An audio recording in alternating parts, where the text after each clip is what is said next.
In a science classroom setting, the usage of microscopes is essential to learning about subjects such as biology.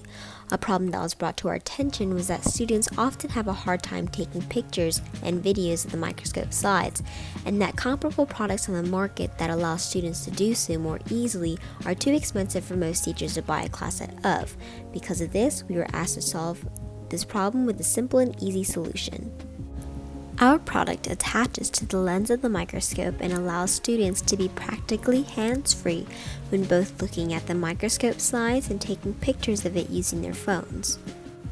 Because our device was designed for students in middle school, it is easy to operate and provides crystal clear images of microscope slides.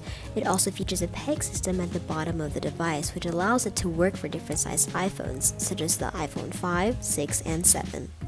It is also compatible with iPads and Androids. By turning the lens piece with a simple locking mechanism, this device can be used to take the same quality photos.